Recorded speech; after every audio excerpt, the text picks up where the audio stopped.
Hello everyone, stitch and hobby चॅनलमध्ये तुम्हा सगळ्यांचं स्वागत आहे. तर आपण आज बनवणार आहोत नेक, आणि तुमच्या ब्लाऊजला नेक कसं बनवून फिनिशिंग वगैरे कशी करायची आहे ते पण मी तुम्हाला सांगणार आहे.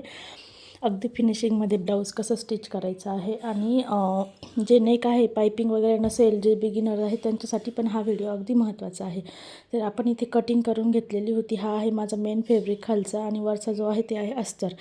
तर मी अस्तरवरती, मेन फॅब्रिकवरती अस्तर ॲज इट इज ठेवून घेणार आहे. फक्त मेन फॅब्रिकचा जो भाग आहे तो खालचा भाग सरळ असला पाहिजे, म्हणजे सरळ बाजू असली पाहिजे. त्याच्यानंतर आपण अस्तर इथे ठेवून घेऊन, आणि जो तुमचा नेकचा शेप आहे, राऊंड शेप असो या लिव शेप असो, माझं इथे लिव शेप घेतलेला होता. मी तुम्हाला हे तुम्ही जे सांगणार आहे ते तुम्ही सगळ्या नेकमध्ये यूज करू शकता. लिव शेप, मटका शेप, राऊंड शेप. मी इथे जो आहे तो पानाचा शेप काढलेला होता, तो तुम्हाला असा ठेवून घ्यायचा आहे. आणि याच्यावरती आपल्याला आता माझे नॉट जे रेडी आहे, आता फिनिशिंग तुमच्या ब्लाऊजला असली पाहिजे. जे बिगिनर्स आहे त्यांनाही शिकण्यासाठी म्हणजे भरपूर काही असतं की फिनिशिंग छान असेल तर ऑर्डर पण छान येतं. तर आपल्याला फिनिशिंगसाठी नॉड लावायची तुम्हाला अगोदरच फिक्स असेल तर तुम्ही अगोदरच नॉड लावू शकता. ते पण मी तुम्हाला या व्हिडिओमध्ये सांगणार आहे की आपल्याला नॉड लावायची पण सोपी पद्धत आहे. वरतून 3-3 इंच घ्यायचं आहे. 3-2.5 तुम्हाला जिथे नॉड लावायचं आहे, म्हणजे जेवढ्या हाईटनुसार तेवढ्या हाईटनुसार तुम्हाला घ्यायचं आहे. मी दोन्ही साईडनी मार्किंग करून घेतली. 3 इंच घेऊन 3 इंच घेऊन मार्किंग करायचे आहे. जिथे मार्किंग आहे, म्हणजे मार्किंग याच्यासाठी की दोन्ही बाजून आपले सेम बरोबर नॉड येतील. ते मी ते नॉड पहिले रेडी करून घेतलेले ते फ्लावर वगैरे लावून. तुम्ही हे नंतरचे लटकन लावून पण रेडी केलं तरी चालतं. याचा लटकनचाही व्हिडिओ मी शेअर केलेला आहे, तुम्ही बघू शकता चॅनलवरती जाऊन. तर आपल्याला असं मार्किंग केलं आहे तिथनं आतमधल्या साईडनं काढायचं आहे. म्हणजे नॉट जे आहे ते गळ्याच्या साईडनं थोडासाच भाग येईल, आणि आपली जी बाजू आहे आर्म होल त्या साईडनं आपले नॉड राहतील. अशा पद्धतीने आपल्याला नॉड लावायचे आहे, जसे मी इथे लावलेले आहे तशा पद्धतीने.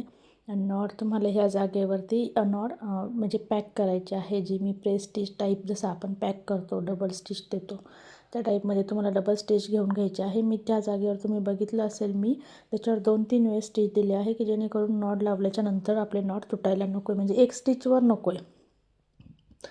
आपल्याला असेच पूर्ण शेप स्टिच करून घ्यायचं आहे. शेपमध्ये जे स्टिच मारून घ्यायचे आहे.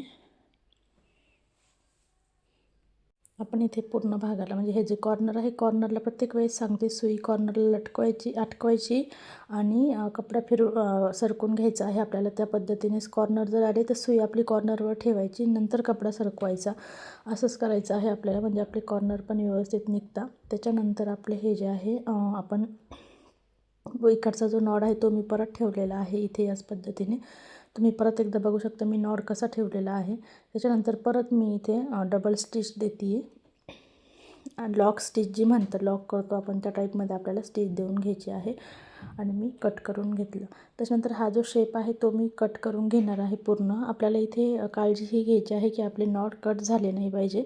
नॉट जे आहे ते तुम्ही थोडेसे वरती उचलून किंवा बाजूला घेऊन पण कट करू शकता. नॉटला मी सगळ्यात पहिले तर मी हे करून घेतलं, पॅक करून घेतलेले होते. त्याच्यामुळे त्याचे धागे वगैरे सुटणार नाही असं तुम्ही पॅक करून घ्या, किंवा मग त्याला थोडंसं गाठ वगैरे पण मारून घेऊ शकता, ज्या नॉटचे धागे सुटत जातात त्याचे.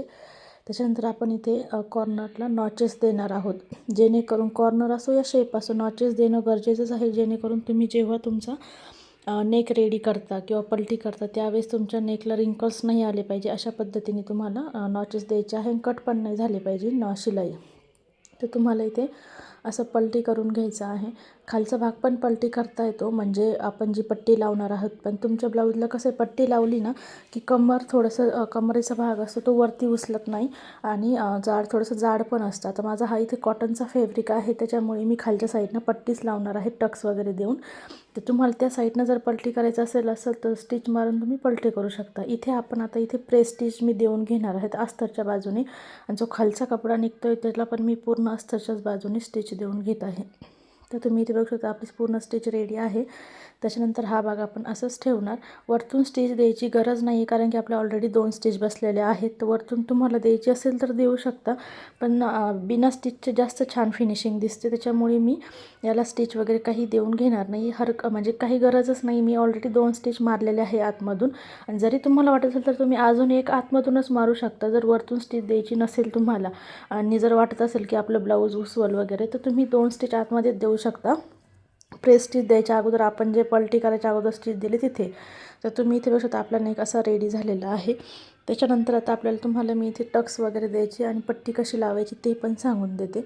पहिले तर आपण हा जो पूर्ण आहे तो मेन फॅब्रिकला अटॅच करून घेणार आहोत. अस्तर अटॅच करून घेऊन कटिंग करून घेतलेली आहे. तुम्ही ते आपला असं रेडी झालेला आहे. त्याच्यानंतर आता आपण इथे टक्स देऊन घेऊया. टक्स देण्यासाठी आपल्याला सगळ्यात पहिले जो असतो तो भाग एक अर्धा भाग करायचा असतो, म्हणजे मिडल जो असतो तो काढून घ्यायचा असतो ब्लाऊजचा. तर आपला ब्लाऊजचा मिडल आपण इथे काढून घेऊया. या पद्धतीने आपल्याला फोल्ड करायचा आहे. त्याच्यानंतर हा जो फोल्ड भाग आहे तर फोल्ड भागापासून आपण इथे 4 इंच घेणार आहोत. आपण हेच मेजरमेंट ठेवणार आहोत. जेव्हा आपण टक्स मारतो तेव्हा फोल्ड भागाकडनं आपल्याला 4 इंच घ्यायचं असतं आणि हाईटला पण आपण 4च इंच घेणार आहोत. तर ते घेऊन आपल्याला दोन्ही बाजूनी काय करायचं, सरळ लाईन मारायची आहे आणि दोन्ही बाजूने आपल्याला अगदी अर्धा इंच जाईल तेवढंच आपल्याला माप घ्यायचं आहे. म्हणजे दोन्ही साईडनं 2-2 लाईन अशा घ्यायच्या आहे आणि हे क्रॉस जोडून घ्यायचं आहे, म्हणजे क्रॉस मार्किंग करायची आहे. आता ही मार्किंग आपली दोन्ही साईडला सेम आली पाहिजे. याच्यासाठी पण एक व्यवस्थित आहे. आपण असा भाग घेणार आणि परत जो मिडल होता तो असा एकमेकावर ठेवून घेणार आहोत आणि वरतून थोडंसं हाताने प्रेस करणार, म्हणजे खालची जी मार्किंग आहे ती बरोबर इकडे जी चॉकची मार्किंग आहे ती इकडे मार्क दिसतो आपल्याला. तर तुम्ही इथं आपल्याला मार्किंग दिसते, यालाच मी थोडंसं डार्क करून घेणार आहेत आणि आपण इथे टक्स मारून घेणार आहोत. तर टक्स मारताना सुद्धा आपण हा भाग जो आहे तो खाली अगदी थोडासा असा पकडून टक्स मारणार आहोत. तर या पद्धतीने टक्स मारतानाही तुम्हाला काळजी घ्यायची आहे. असं तुम्हाला टक्स मारायचं आहे इथे लॉक स्टिच देऊन आणि इकडच्या साईडचा पण सेम खाली लॉक स्टिच द्यायची आहे, कारण की टक्स पण उसवायला नको. वरती जेव्हा येतो तेव्हा पण आपल्याला लॉक करून घ्यायचा आहे. जो कॉर्नर निघतो आपला टक्सचा असा कॉर्नर काढत काढत छोटासा इथे पण आपल्याला लॉक करून घ्यायचा आहे. त्याच्यानंतर आता खालची द्यायची आहे पट्टी. तर मी इथे 2 स्टिच मारून घेत आहे की जेणेकरून माझं जे बॅक स्टिच आहे म्हणजे बॅकचे जे टक्स आहे तर ते उसवणार नाही. तर आपलं हे झालेलं आहे टक्स मारणं. आता आपल्याला लावायची आहे पट्टी. तर पट्टी लावायसाठी आता इथे मी अस्तरचा कपडा घेणार आहे पट्टी लावण्यासाठी. तुमच्याकडे अस्तरचा असेल तर तोही घेऊ शकता किंवा मग मेन फॅब्रिकचा असेल तर तोही तुम्ही ट्राय करू शकता, म्हणजे नसेल कपडा तर. त्याच्यानंतर आता माझ्याकडे इथे अस्तर आहे तर मी अस्तरचा कपडा घेणार आहे. पहिले आपण हे पूर्ण मोजून घेणार आहोत की आपल्याला पट्टी कितीची पाहिजे आहे, त्याच्या हिशोबाने आपण पट्टी काढणार आहोत. तर आता माझ्याकडे एवढं आहे तर पट्टी पुरणार आहे का, मी एकदा लावून बघते. तर माझी पट्टी बरोबर व्यवस्थित पुरणार आहे. तर आपण इथे स्टिच मारून घेणार आहोत पट्टीला. मी ही जी पट्टी आहे ती 1.5 इंचाची घेतली आणि एका साईडने अर्धा इंच फोल्ड केलेला आहे, म्हणजे 1 इंच माझी पट्टी रेडी आहे.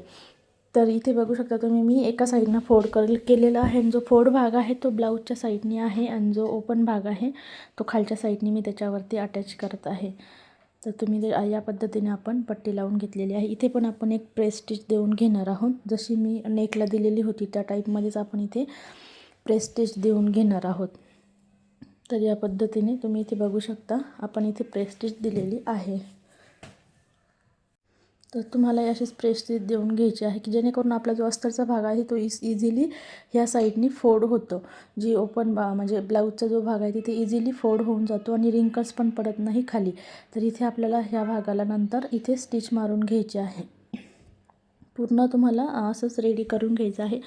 जर ह्याला पट्टी नसेल लावायची तुम्ही जसं आपण नेकला पलटी केलं तसंच पलटी पण करू शकता. याचेही व्हिडिओ मी यूट्यूबवर म्हणजे माझ्या यूट्यूब चॅनलवरती टाकलेले आहे, तर तुम्ही ते पण बघू शकता. आता याला आपण नंतर जर तुम्हाला अजून फिनिशिंग वाढवायची असेल तर तुम्ही हात शिलाई करू शकता, म्हणजे वरतून तुम्हाला ही स्टिच पण दिसत नाही.